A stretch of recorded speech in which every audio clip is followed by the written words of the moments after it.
We have coming inside of this show the one and only Bill Rom. Okay, Bill is Bill operates in a special category. A category that is near and dear to my heart. He is co-founder and chief strategy officer at Baseball Lifestyle 101, which has an incredible story of starting as an Instagram account, a theme page many years ago, and then building, posting every day, one post a day, three posts a day, more, developing products, eventually going kaboom, kaboom. Now they're everywhere. Retail, all the things have their own stores. Their drops sell like bananas. And I want to ask him. I want to ask him about the inflection point. I'll just say, I used to be in the travel baseball category every day, all day, and watch the whole thing happen. So it's very interesting to me. Everybody, welcome inside of the show, the one and only Bill Rom of Baseball Lifestyle. Get in here, Bill. Let's go. What's up, guys? How we doing? Let's go. Bill, even better. Now that you're here, we appreciate you making the time to join us in the busy world of New York City, sir. We got a busy day going on, but happy to be on. Excited to be on. Let's go. Okay, Bill, I want to know. I have detailed a little bit, and I'd love for you to elucidate more. But I want to know. Okay, infamous story, Baseball Lifestyle 101. I mean, we're going up and to the right. We're posting, we're nitty gritty. We're there all day, every day, online, connecting with travel baseball kids and more. And you guys are so knit into the community, which I think is so wise. Number one, takes time. Number two, takes authenticity. Number three, I want to know about the inflection point. Was there an inflection point for Baseball Lifestyle where we've been building and now we're kaboom, that arc, that hockey stick just started moving a little farther up? I have always wondered if it was the ice cream shorts, Bill. I've always wondered, but I'd like to hear from the man himself. Was there an inflection point where growth just went kaboom? Yeah, so I think it would be disingenuous for me to say that the ice cream shorts weren't part of that process. But I think also at the same time, we had been doing ice cream for 2 years before it really took off. Yeah. It's not like the ice cream shorts came out and all of a sudden, money was raining from the skies. The bigger thing was we kept selling out every drop in like an hour, right? And then we added a VIP hour because we were like, hey, we want to make sure our best shoppers get it. We made a VIP hour, and then we were selling out in VIP hour. We had no inventory left for the public drop.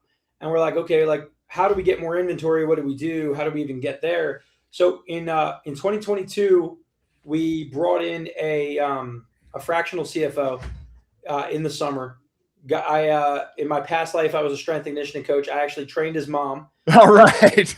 And he was the CFO at Shinesty. And yeah. She had introduced us because she's like, hey, he's doing big things and he could probably give you help. And a few years later, he was doing fractional and it was the right time for me. So we were just talking. I was like, hey, man, like, can we just run an audit? And he's like, you guys know you're making like $60 on everybody's first purchase? And we're like, no. And he's like, you guys know your LTV is that 100% of people return in the first year? We're like, no. He's like, I can get you all the financing you want in the world. You guys got a great business. Go after it, push harder. So 2022, November, Q4 2022, I pushed harder for the first time on the ad account, like really tried to show how we were going. And we did about 600K. And that year we did 2.7. Come on.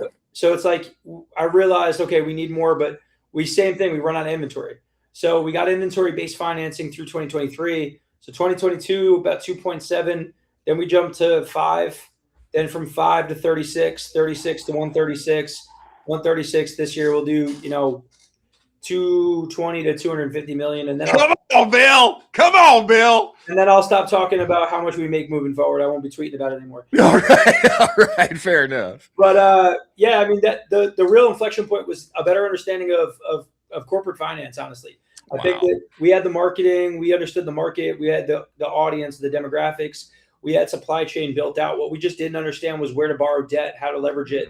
And when you're a company that's, growing 30 to 50% every month, right? Month after month after month, you're always like, man, for a company that's making money, we sure don't have a lot. Yeah. And that's when you start understanding, cash flow, cash conversion cycles, things like that. So I think we used that time to really figure out what that meant and what that felt like.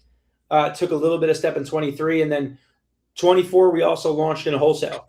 So in wholesale, we also went from, we were in all Shields, about 32 doors at the time. Yeah. Plus a few other, little places, Better Baseball, Yeah. down in Georgia, a few other smaller spots. But then we reached out to Academy and Dick's Sporting Goods. Dick's Sporting Goods said no. Oh, Academy said yes. And then Academy had a problem, so we opened back up. We had given them exclusivity. DSG had been like, hey, we made a mistake. We shouldn't have said no. Do you want to come back? So October of 2024, we went into 25 doors. And then by May of 2025, we're all 750. awesome. So we went pretty much in 7 months. We scaled from a test to national rollout. And if you go to any Dick's Sporting Goods today and you walk to the baseball section, half the section is baseball lifestyle. Boy, you better have known your numbers, brother. If you're scaling from 25 stores to 700 over 7 months, I mean, you better have your numbers right. That's incredible, man. Well, yeah, now we're in about a little over 4,000 total doors. That's so good, Bill. Wow. Hey, man, congrats, bro. Appreciate you. I love you. Pop. Yeah, you knew me before the pop. Yeah, that is so incredible, man. Wow, that's awesome. Yes, Bill, could you talk to us a little bit? There's been rumors about your repeat purchase rate, how it's pretty substantially high, like enormously high for apparel. What is that kind of driver? I mean, it's been rumored that it's 50 plus. You can confirm nor deny it. Yeah. But that's pretty bananas for apparel. How do you do that where competitors can't easily copy that? Yeah, our 12-month RPR is over 50%. That's juicy. That's crazy. And then on any given day, our repeat customer rate is about 70%. So that's on new customer cohorts, right? So new customer cohorts over 50% in 12 months. So again, why I think like if you've never worn baseball lifestyle, the quality will surprise you. Mm-hmm. And I think that parents, the first time a lot of things we hear is like, hey, it's a $50 pair of shorts and I got a kid and they're going to get them dirty and they're going to do this. And we have parents who've had the same pair of shorts for 2.5 years now. Yeah. And if you bought a brand new pair, they look almost identical. And I think for parents, it's like my kid could wear it every week, wash it every week for 100 plus washes, and it looks the same. It feels the same, not breaking down. So our quality, we keep saying, how do we make it even better, even better, even better, without raising our prices? Which the scale has allowed us to then lower our costs and keep our pricing where it is. So we're also not even the highest priced in the market of our competitors. So we have a better product than they have, and we cost less than they have. And we're just leveraging into that by not raising prices, but by, again, continuing to create better experiences and make people evangelists for the brand. Wow. Bill, I want to comment on this, and I think everything that you said is totally true. But I just want to add this. What I would say is that, man, you and Josh, I think you are wired in to the pulse of travel baseball and those kids and those parents. I mean, it's like you are one, and you know what's going on with them. And the great thing about travel baseball parents, for those who don't know, my next door neighbor, great example. Man, they love their kids and they want their kids to do the best and have the best. And a lot of times what that means is like expensive equipment, and it bleeds into having the shorts that they want, and they got the right swag, they got the right bag, all of this, and it spells LOVE is what it spells. It spells love. Mm-hmm. And I think a big piece of this incredible repeat purchase rate that you guys have, I think a big piece of it is you and Josh being wired into the community, knowing what they love, focusing on that 12 to 10, 12, 14-year-old boy and beyond, and knowing like what they want, what they're into. I think this is a big piece of this. Yeah, for sure. And I think the reality is like every marketer could do this to some degree, but you have to actually go and live in the bubble that you're trying to serve. Exactly. I just got back from College World Series, right? But let me even talk about my team before I talk about how we see the community, right? My chief of sales, like my VP of sales, he was a professional baseball player, played Atlanta Braves, San Diego Padres organizations. He still coaches. He coaches a high-level team, nationally known team. Yeah. His kid's an 11U player. He knows the game. So when we go, he knows it's authentic, right? My director of sales, her son is a high-level 14U player. He's right now at Lake Point. 2 minutes before I got on with you guys, I was talking to her. He got asked to stay an extra week, play for the 16U team. He's on 14U.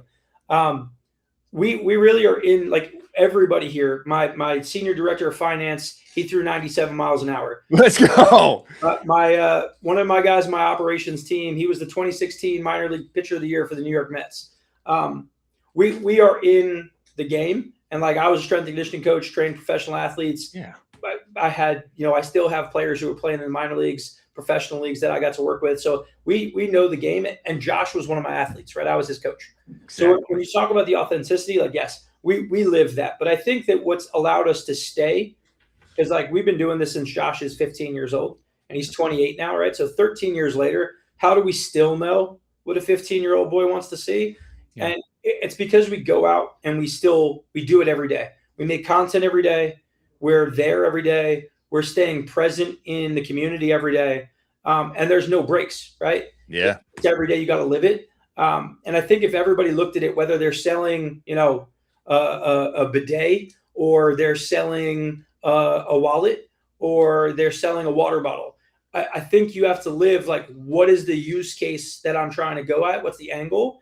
And then what are the actual pain points? What are the actual things? What does that community want to resonate with? And just make sure you stay authentic. And I think for us, the other side is staying authentic. We hear a lot of people like, hey, when are you going to go into lacrosse? When are you going to talk about this, Bill? Talk about this, because I think this is a big point. Talk about this. Baseball lifestyle will always be baseball lifestyle. Come on. Right? And I think that a lot of people tell me that that's a bug and not a feature. And I think that there's probably some truth to that noise. But Nike's a cross-country company. Yeah. Right? Viori's a rock climbing company. Yep. Lululemon's a yoga company. Yep. Supreme is a skate shop in Brooklyn, right? And you can become more than the thing, right? Berkshire Hathaway is a wood company, right? Like you can be more than the thing you are today if you're selling the right thing and you resonate with the community. And what we say is baseball is more than a game, it's a lifestyle. I think what we're trying to talk about is it's more than a game, it's a lifestyle, and live on that. And I think then it's about having a beer with your buddy at the game and commiserating about life, right? Having a catch with your kid and having lifelong bonds about having that, right? Taking your wife on a date to a baseball game for the first time before you got married. And it's one of those moments that you remember catching a fly ball or doing this.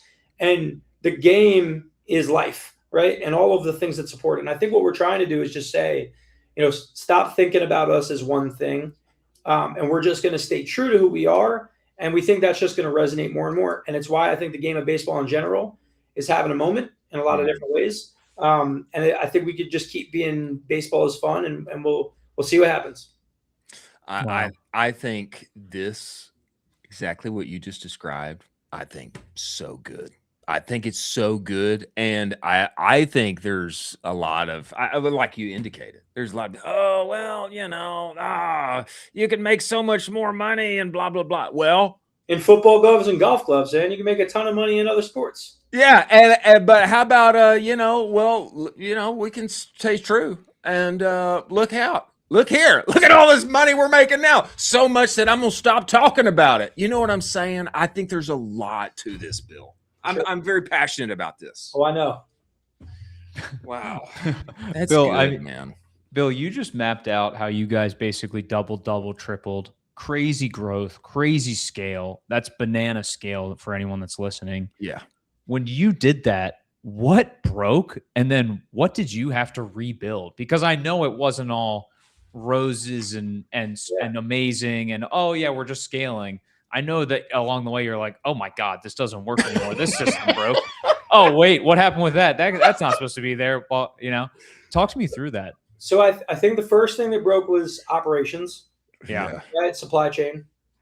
I think the second thing that broke was operations. Right. I think that, thankfully for us, I think we had the marketing of a much bigger company much earlier in there. Yeah. So it didn't require as much of a rebuild. The third thing that broke was how we source, develop, and manage people. Right. I think the HR culture and development and where you're sourcing people from, like, I have like 2 offices in one, and in my other office, my guy Rob, he was our 8th employee, right? And I was just told this morning that we're currently at 378 employees. Oh, come on, Bill. That's crazy. So we also do our own fulfillment. So for everybody who's listening, I don't try to skirt around. Everybody who's at a 3PL and has 100 and something people delivering for them, you got more employees than you're saying. But I do my own fulfillment because we want to control that. But also, I do a drop every Friday. Yeah. I want to be able to over deliver on experience from a customer service side. That's the fourth thing that broke was operations. We implemented a WMS and a ERP simultaneously last year in the summer, and the implementation failed. And we didn't know. So what was happening was a very small percentage of orders were not transmitting. So it was about 6% of our orders weren't transmitting. That hurts. So in any moment, that might be okay. But then we launched our back to school sale and we did $5.1 million on the first day. Yeah. And 6% of $5.1 million was a lot. That's a lot. Then we did about $13 million in that 7-day window. And that starts to be a lot. So we ended up having that by the time we realized it was a problem, we were weeks and weeks behind on shipping. Right. Already because the volume was way outside what we expected. So then we were outside that window. And then halfway through, for 14 days to ship a thing out, we find out that people who had bought the very first day were lost. So we ended up getting all the packages out. But, somebody tweeted something recently. Seth Godin was talking about like the keys to marketing, like today in like an AI world and things like that. And he said, a brand is not a logo, it's a promise. And you want to do you have to do the right thing and the thing you promise, even when it's hard. So we refunded $1.1 million worth of stuff and still shipped out the product to people. Wow. So, but like, again, I think we did the right thing, right? We told people all along, like, we are going to make it right. We don't know what that'll look like until we get to the end, but we did that. Then anybody who had anything, we made custom t-shirts. We sent stuff out. We gave people free shipping on different things. We gave people early access to new orders. We're like, hey, we're going to drop it to you guys first to make sure our system's not broken. And then we're going to drop it to VIPs, and then we're going to drop it to real people. So we did a lot of things to try to earn people's trust back. But yeah, that stuff broke. And then in that, again, the people and scale and infrastructure become the hardest part of that, especially if you're trying to have sustained growth. I think if you run in a 3PL and you try to build a business that's like, let's sell a lot of product really rapidly and grow really fast. You can do it, but it's not a resilient business. Yeah. And I think what BL has built with the infrastructure to go to wholesale and serve publicly traded companies and deliver on time and be mentioned in Dick's Sporting Goods earnings calls, right? Like getting there is because we built real infrastructure that's resilient. And that was hard. We had never done it before. And then, I think, again, we're lucky. A lot of people say, hey, the people who go from 0 to 1 million won't be the ones who go from 1 to 10. The people from 10. Yeah. All 5 of our original employees are our C-suite. They've been. Whoa, Bill, this may be the biggest thing you've said on this whole show. That's crazy. Our first guy we hired for pack and ship, he worked at a Bed Bath & Beyond. He ran the distribution center for 3 Bed Bath & Beyonds. He quit for $40,000 a year, no health insurance. He's my COO. Wow. He now negotiates rates, international shipping, logistics, talking to China, 10 o'clock at night, talking to Bangladesh, talking with people on the East Coast, West Coast, managing international logistics, negotiated it, and he's still with us. My chief content officer, he really started with us. He was working 10 by 10 tents at pop-up events, and now he's our content guy. Our commercials, all of our organic content, our entire content team. We were hired by the MLB Players Association to do the All-Star Games content. Like, he's still with us, right? Wow. My wife is our CMO. She was Let's go. She was also our first employee. She built our original website, designed all our email flows, built all the infrastructure. She now negotiates with professional athletes, MLB organizations, Adidas, Nike, all these people. Like, she hangs, and then Josh and I, right? And like, we are all still the same people. We've never brought in like, oh, let's have a professional CEO come take this. Like, we're still doing it, and we're doing it well. And I think there's a lot to be said to the years where we were really learning this business deeply. We weren't scaling as fast, but because we had something to unlock. But that grindy mentality made us know the answers to the questions, and that's scaled, and that's been fun to do.